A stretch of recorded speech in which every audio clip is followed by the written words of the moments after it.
Aujourd'hui, Chavdal Tevet, le 24e jour du mois de Tevet, est la Hilula, le Yortzai du Alter Rebbe, le Balatanya, le Shulchan Aruch, qui est décédé Motzei Shabbat, Parashat Shemot, dans la ville de Piègne, enterré au cimetière juif de Haditch, et ceci était dans l'année 1812, quand il a fui les armées de Napoléon, où il est tombé malade, et c'est durant cette fuite que malheureusement il est décédé. L'Alter Rebbe est né le 18e jour du mois de Elul, dans l'année 1745, correspond 5505.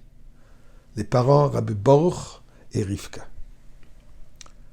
Le prénom du Alter Rebbe, Shneur Zalman, mais Shneur qui représente deux lumières, Shneur, deux lumières. Et bien effectivement, l'Alter Rebbe a illuminé le monde avec les deux lumières. Les lumières de la Torah qui est dévoilée, donc le Shulchan Aruch, et ainsi le Pnimiut Torah, le secret de la Torah, le Tanya et tous les autres écrits du Alter Rebbe sur l'enseignement de la Chassidut.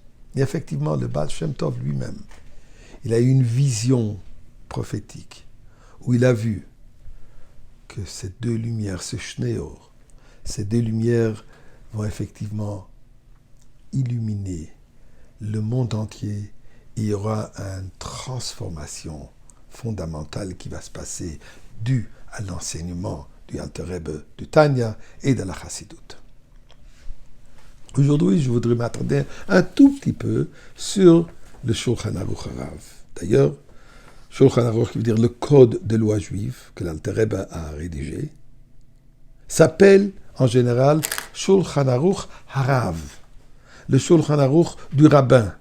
La raison, puisqu'effectivement ceci a été accepté comme l'autorité sur tous les halachot, étudié monde entier, par tous les Gedolim, par tous les Chachamim, par tous les Tadim, tous ceux qui écrivent de lois ne peuvent pas le faire sans étudier comme il faut le Shulchan Aruch Harav, le Shulchan Aruch du maître.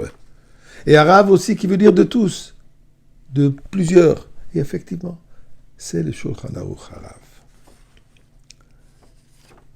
L'Alter Rebbe a rédigé cette œuvre quand il n'avait que 20 ans et quelques. Et ceci est venu suite à une révélation divine que le Maggid de Mezritch a eue. Où le Maggid de Mezritch a été donné l'ordre divin de trouver quelqu'un parmi ses élèves qui sera capable et qui pourra rédiger ce Shulchan Aruch. Eh bien, je vais vous lire 2 paragraphes. Dans l'introduction du Shulchan Aruch, signé et écrit par les fils du Alter Rebbe. Et voilà ce qu'il écrit. Étant donné que les besoins du peuple juif sont nombreux, surtout en ces temps difficiles, avec des dépenses croissantes et la charge de gagner sa vie pesant sur chaque individu, comme il est dit, Benafsho yavi lachmo, avec son âme il acquiert du pain. Et ils ont peu d'esprit pour s'engager dans une longue étude de la mer des sources talmudiques et législatives, pour connaître la source de la loi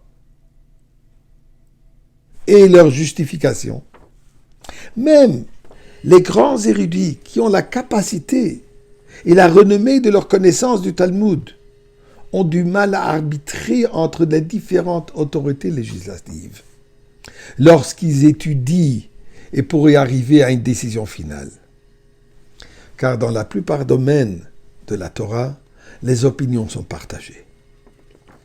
Par conséquent, du ciel, il fut décidé et dévoilé au saint Rabbi Dovber le Maggid de Mezritch, le Maggid de Mezritch qui était le maître du Alter Rebbe, l'élève du Baal Shem Tov, et d'ailleurs qui a repris le leadership après la disparition du Baal Shem Tov. C'est le Maggid de Mezritch qui a pris la relève, il était le dirigeant de la nouvelle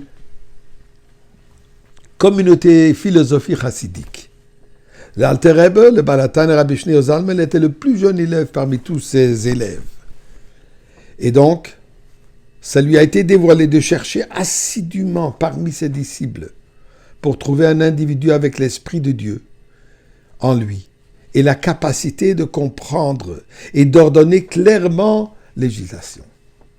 Organiser toutes les lois établies qui sont enregistrées dans le Shulchan Aruch et toutes les autorités ultérieures dans un langage concis avec une justification motivée. Et c'est là où le Maggid a choisi le Alter Rebbe de le faire. Le Rebbe dans une sikha tire un parallèle entre le Rambam, que sa Hiloula était il y a 4 jours, le 20e jour de Tevet, et l'Alter Rebbe qui est le 24e jour de Tevet. Et il y a beaucoup de parallèles entre les deux. Et ce que nous prions à Kadosh Baruch Hu, dans ce parallèle, on voudrait déjà les voir les deux dans le Beth Amikdash, aujourd'hui, dans la délivrance avec Mashiach.